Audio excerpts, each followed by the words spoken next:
नमस्कार, दैनिक shift time में आप सभी का बहुत बहुत स्वागत है। यानी लेजिस्लेटिव असेंबली लगी हुई है, दूसरा फेज शुरू हो चुका था कल से, और आपने देखा जनता के मुद्दे नहीं बल्कि आपस में घमासान देखने को मिला है। कल भी हमने बताया था, हाथापाई तक बात आ गई थी। वक्फ अमेंडमेंट बिल को लेकर लगातार प्रदर्शन भी हो रहे हैं, आरोप प्रत्यारोप का सिलसिला भी जारी है। एक तरफ ये बताना चाहेंगे महराज मलिक जो इल्जाम लाएंगे, दूसरी तरफ भाजपा के विधायक भी आपने देखा किस तरह से उन्हें कह रहे हैं कि उन्हें डीएनए टेस्ट करवाना चाहिए। चलिए विक्रम रंधावा एक बार फिर से हमारे साथ, इनसे जानने का प्रयास करेंगे। कहा ये भी जा रहा है कि भाजपा और एनसी का आपस में अंदर से जो है इनकी मेल मिलाप है, क्योंकि ये भी कल कहा था, आपने देखा इफ्तिखार जो रजौरी के एमएलए थे कि ये बताया जा रहा था कि एनसी जो है सीरियस नहीं इस बिल को लेकर, इस पर बात करने को राजी नहीं है। और वहीं पर अगर बात करें, आज भी देखा आपने कि स्पीकर से बात करने के लिए टाइम मांगा गया, उन्होंने साफ तौर पर कहा कि नहीं दिया जाएगा, जो कानून के दायरे से बाहरों से हम नहीं समय देंगे। पर इसी के चलते विक्रम रंधावा जी है, इनसे बात करने की कोशिश करेंगे। पब्लिक इशू सेटल नहीं हो रहे, आखिर चल क्या रहा है।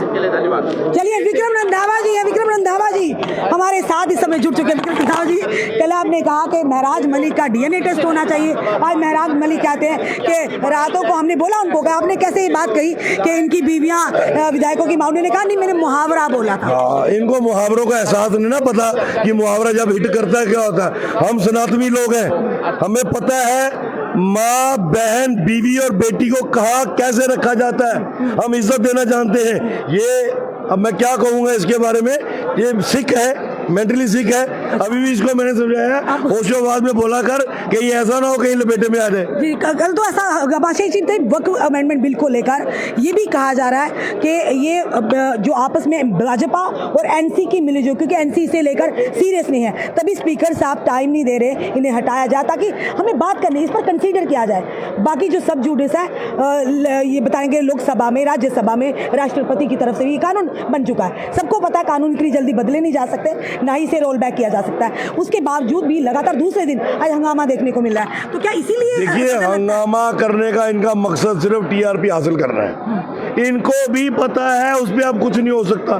और स्पीकर साहब ने जो प्रोसीडिंग्स हाउस में रखी है, जिस तरीके से बात रखी है, एज पर रूल रखी है कि हमारा रूल 58 सब रूल 7 क्लियर कट कहता है कि जो पार्लियामेंट में पास हो गया और अब मैटर सब्सिडाइज हो गया, वो किसी भी विधानसभा में चर्चा में नहीं आ सकता है। तो जम्मू कश्मीर में कैसे आएगा? पर इनका कहना है कि अगर रिफॉर्म्स लाने वो खुद मुस्लिम समुदाय के लोग लाएंगे, ये धार्मिक मुद्दा है, इसमें सरकार की कोई इंटरफेरेंस नहीं होनी चाहिए। और नहीं, सरकार देख रही है, जो सरकार चला रहे हैं उन्होंने इस बिल को लाने से पहले अनेक उलेमाओं से भी बात की होगी, इसको पब्लिक डोमेन में भी डाला है, इसको लोगों से भी इनपुट्स लिए गए हैं और लाखों की तादाद में मुस्लिम समुदाय के लोगों ने माना है कि ये बहुत अच्छा हुआ है। जो तबाही 70 साल से हो रही थी, अब उस पर ब्रेक लगी है।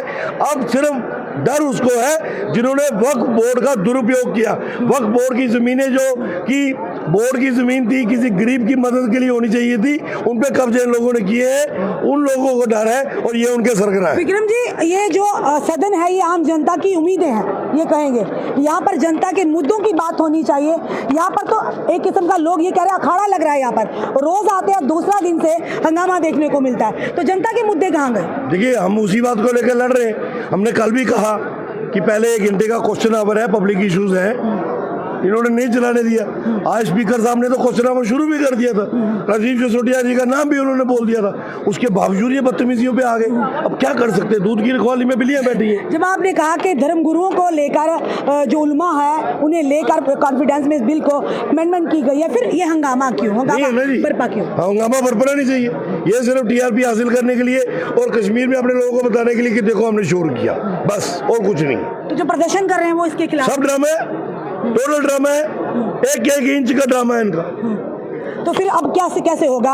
हंगामा तो होता रहेगा, दूसरा दिन भी, अभी भी आधा दिन चला गया। अब ये देखो, हाउस तो स्पीकर को, सरकार को चलाना होता है ना। हम तो अपोजिशन में हैं, स्पीकर को चेंज करने की मांग भी की जा रही है। ये कर सकते हैं, ये इनकी सरकार है, ये उठाए स्पीकर को। जिस तरह से नारेबाजी हुई, एक तरफ अल्लाह अकबर, दूसरी तरफ जय श्री राम, वंदे मातरम के, ऐसा सदन में होना चाहिए। देखिए, शुरुआत कहाँ से हुई और उसकी रिएक्शन, हमारी तरफ से रिएक्शन होती है, इनकी तरफ से एक्शन होता है। इन्होंने एक्शन किया, हमने रिएक्शन दे दिया। हमने तो बोलना ही बोलना, हम तो जय श्री राम तो हमारा स्लोगन है, वो तो हम सोते उठते बोलते हैं, आगे भी बोलते रहेंगे।